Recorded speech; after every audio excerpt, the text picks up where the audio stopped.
This is David Frederick, and I'm front row.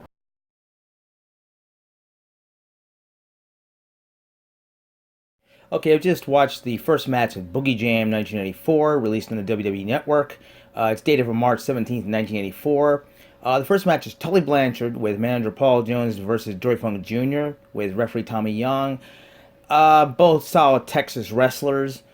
Um, the only thing I found wrong with this match was the camera angles they kept using. When they have a close-up camera to the ring, there were many distant cameras, which really kind of ruined the image of watching the match.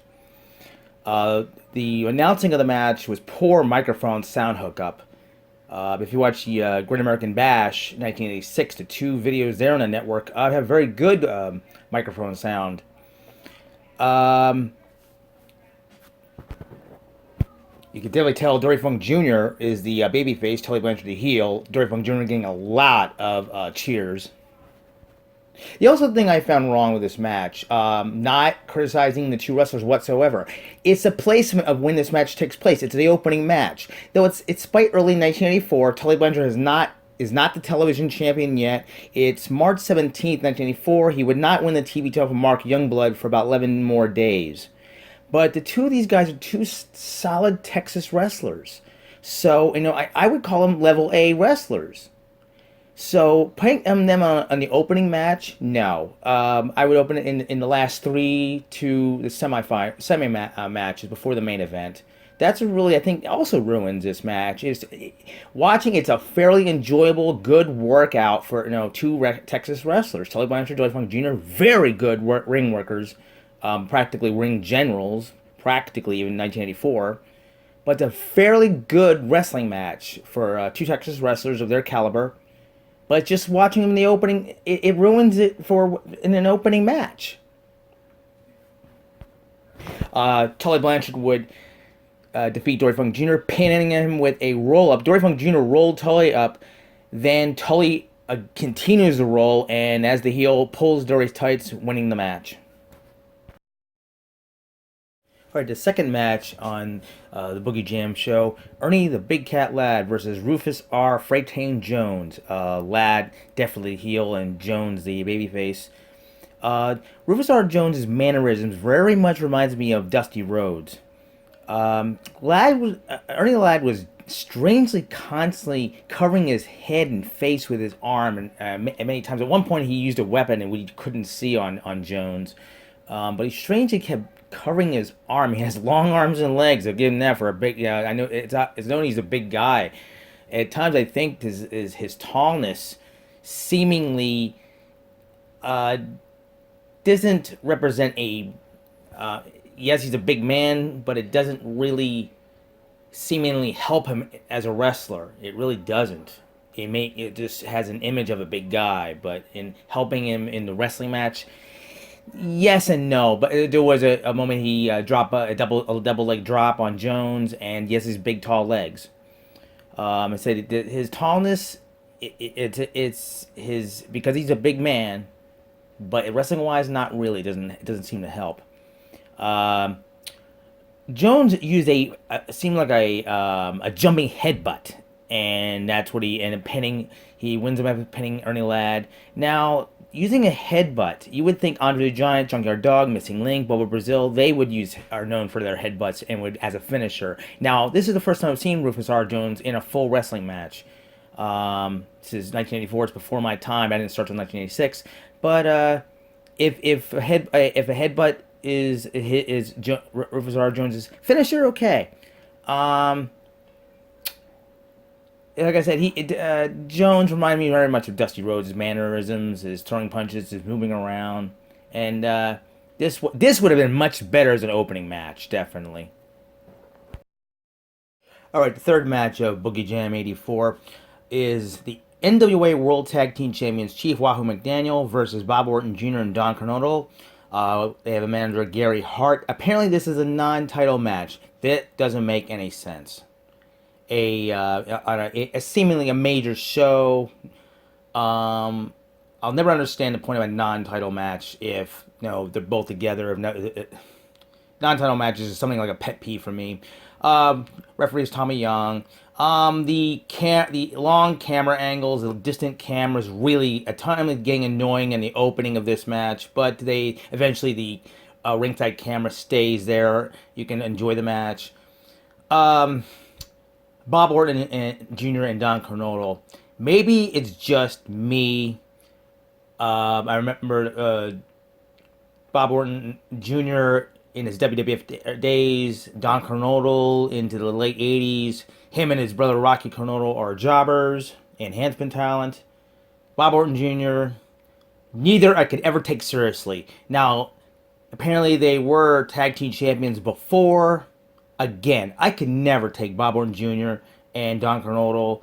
I can never take Bob Orton Jr. seriously whatsoever. Chief Wahoo McDaniel, Mark Young, but very good tag team. One strange thing with tag team matches and is Manager Gary Hart, the manager for Bob Orton Jr. and Don Cornolo. No interference by him, and he's always been a heel, a talent, a heel manager for many stables, for many territories. No interference by him in this match whatsoever, which is unusual for any tag team or any manager. He's not a talker like Jim Cornette would be eventually, but he would be on TV. But it was no interference by Gary Hart, by the heels. Mark Youngblood played Don Cornolo. As a tag team match, it was fair. Again, maybe it's my own prejudice that I'm not a Bob Orton Jr. fan whatsoever, but it was a fairly good open. Again, this is a match that for NWA World Tag Team Champions, but again, this is a non-title match. Now for the opening as a third match, I guess so. All right, the fourth match on Boogie Jam '84, a six-man tag: The Great Kabuki, Gary Hart, Ivan Koloff versus the Junkyard Dog, Angelo Mosca Sr. and Angelo Mosca Jr. It was strange to see Gary Hart in tights. I don't think I've ever seen him in an actual wrestling match. Great Kabuki. Most of these guys, all these guys are great in their own. Great Kabuki, very fascinating wrestler. I've always enjoyed watching him. Every time I've seen him in tapes, look back at history and anything on the magazines. His green mist spinning many times, it's 3 or 4 times, even before the match started. It's fascinating to watch that. About Great Kabuki, when Great Muta broke out in the late 80s, like 89, and I watched him, and I'm thinking it's maybe a father and son thing. No, it was just it was Muta copying. Great Muta was a perfect copy, but Great Kabuki, very fascinating to watch. Of course, Ivan Koloff, absolutely legend in anywhere he worked. Junkyard Dog, always fun to watch. Now, Angelo Mosca Sr. and Jr. Those two, okay, unless you were watching in the Mid-Atlantic days down in the Carolinas, Virginia, in that area. Unless you watch it, you were from that territory, you wouldn't even know about these two. Honestly, these two seem like they're like mobsters. They don't dress or act like. To me, their names, and they seem like they're out of a TV series or a movie about mobsters. No, they don't.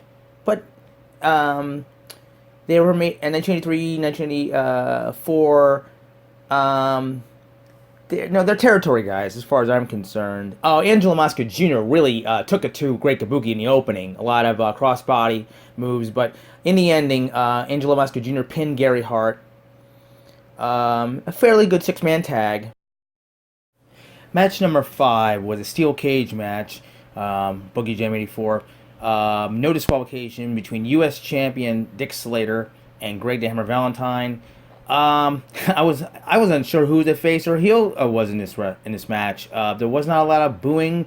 There's some quite a bit of cheering, but you couldn't tell between who the two were, who was face and who was heel. I think Dick Slater was the face. Honestly, this was one of the most boring steel cage matches. Very hard fought, I'll give it that. The problem with the two of them, Dick Slater, and he's been labeled as the unpredictable Dick Slater, Greg the Hammer Valentine. The problem with the two, they're pretty even as wrestlers. Even as wrestlers, showmanship, and brawling. And that was the problem. It was a hard fought steel cage match, and they both bled, but there was nothing really thrilling. They beat the hell out of each other. They bled. Um, Dick Slater is a real a good reactor when it comes to taking a beating and throwing shadow punches, much like Terry Funk would. But because they're so even, it was there was no true differences between the two. So it was honest to God a boring steel cage match, and that's unusual for a steel cage match to be. The U.S. title would change a couple times between the two. 1983, 1984 was not a popular, wasn't a memorable year for the United States title, other than the Starrcade 83 match with Piper and Greg Valentine. But because Dick Slater and Greg Valentine, I find the two of them are so even as wrestlers. And I can tell between, I assume Dick Slater was a face and Greg Valentine was a heel. I have to assume that. The cheering was really off on which one was which. This was unusually to me, a boring steel cage match. Dick Slater pinned Greg Valentine. Before that, Greg Valentine began softening Dick Slater's legs up for a figure four leg lock. Slater pushes Valentine off. Valentine Match goes number headfirst in the 6. cage. He starts to walk backwards. Slater Ric then rolls Flair him up defends in for against the Ricky pin. Steamboat, and it turns out to be a 60-minute draw, a Broadway as they call it. The first 15, 20 minutes, you're going to see Steamboat hold Ric Flair in probably the longest headlock you have ever seen. 15, 20 minutes straight. And Flair and Steamboat go back and forth trying to get out of that headlock. It was amazing. It's an excellent, the two of them, Ricky Steamboat and Ric Flair are so legendary with their epic matches, and they started in the late 70s when they confronted. But the way the endurance between the two, they size each other up. It's like they're working like they're meeting each other for the first time in this match, and they're sizing each other up for the first 15, 20 minutes, half an hour. Steamboat definitely has good. It's an amateur wrestling match between the two. Like I said, it's like they're meeting each other for the first time. It doesn't get really epic between the two until the 45 minute part of the match, and they really go at it as they're most known for. And this is a very early Ric Flair Ricky Steamboat match. They have another match this is in March of '84. They have another legendary match in May of '84, and then 5 years later. But to see these guys, it's a testament endurance. It's a 60-minute Broadway, and many legends have done that same thing, the 60-minute Broadway match. But to see that Ricky Steamboat and Ric Flair go at it as an amateur wrestling match and turn epic, really epic. Oh my God, it does turn out. Oh my God, great match. You think it's if you can enjoy a 60-minute match, a 15, 20-minute, 30-minute, 45-minute, 60-minute match. It depends on who they are and who you enjoy watching that long. The match ends kind of funny. The announcers are announcing 15 minutes have gone by, 30 minutes have gone by, 45 minutes have gone by. Then he counts down to 15, to 10, 5, and he counts each match 5, 4, 3, 2, 1. And beating the crap out of each other. It's an epic endurance match. Steamboat comes in the last 5 seconds. Steamboat comes off with he did this many times, kind of a double hand chop. Not like a Wahoo McDaniel chop, but it's kind of strange, like it's in double handed axe handle chop what you do on someone's back. No, it's to the chest or the throat. It's a double, kind of both of his hands together, and he hits Flair's flat on the mat. In the last 5 seconds, he does this double-handed combined chop into Flair's throat, and just as referee Tommy Young is counting it, the last 3 seconds as he covered Flair, the last set, the count of three doesn't come because 60 minutes is expired. It's very upsetting. But it's if you can handle a 60-minute endurance match, the Broadway, I said it's seemingly kind of boring the first 15, 20 minutes, but they have to stretch this match out to last 60 minutes. Now, the sole negative problem in this match, it didn't belong on this show. The blow-off, the final match, is going to be in match number 7, Jimmy Valiant versus the Assassin, Hera versus Mask match. Now, Ric Flair and Ricky Steamboat should have been a final match for the show. Maybe for this show. But a 60-minute world title match doesn't belong on the matches that have gone so far and with what the main event's going to be. It didn't belong. And as much as, there's many shows come in the future that they did belong. But this show, it didn't belong. A 60-minute Raw. Now, maybe if Ric Flair was facing somebody else, and no disrespect for Ricky Steamboat, but a 60-minute world title match before a 5-10 minute, if not less, match coming up, that's what's disturbing. So,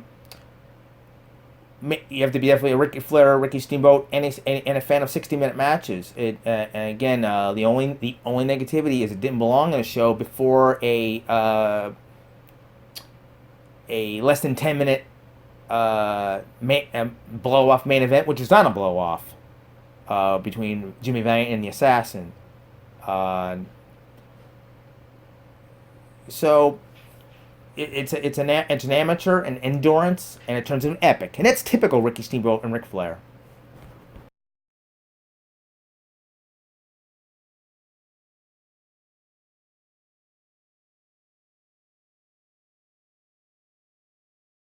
All right, the main event in match number 7 was Jimmy the Boogie Man Valiant versus Assassin number 2, Hera versus Mask. Dusty Rhodes was present and tied by a bull rope to manager Paul Jones. Assassin number 2's manager Paul Jones. At first, it was an interesting and surprisingly announcement by the ring announcer that Jim Crockett Jr. said that the Assassin not wrestling must leave ringside.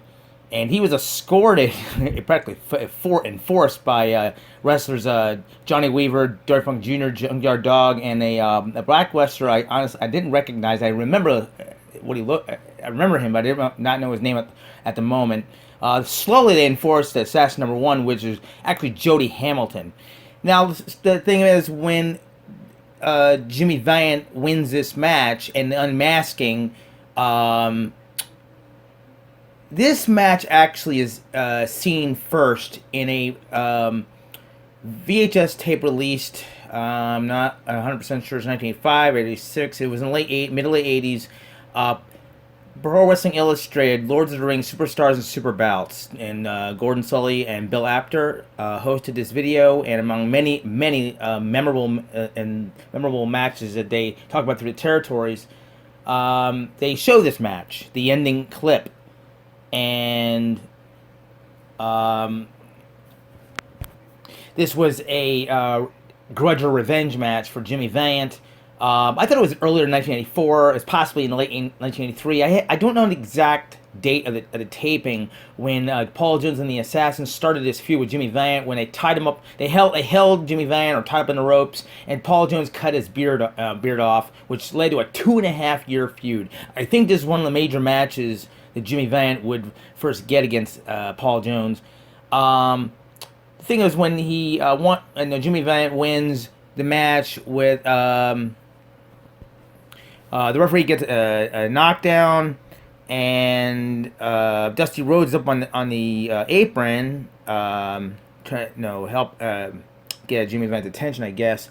Paul Jones comes from behind and takes the bull ropes cowbell, clobbers Dusty down a little bit.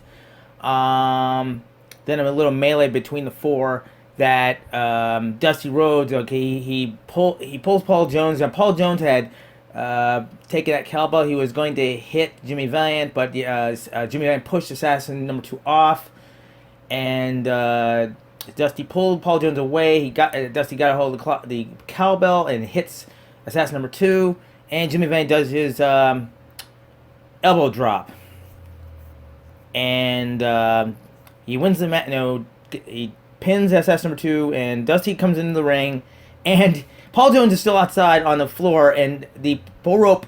Dusty can barely pull himself in. No, he can barely hug Jimmy that he won, and because he's strained by the bull rope.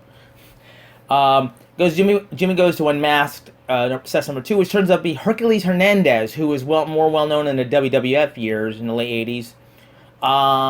The assassins were originally Jody Hamilton and Tom Ernesto. Apparently, Tom Ernesto, I just read that Tom Ernesto had retired. A couple of other wrestlers took Tom Ernesto's place.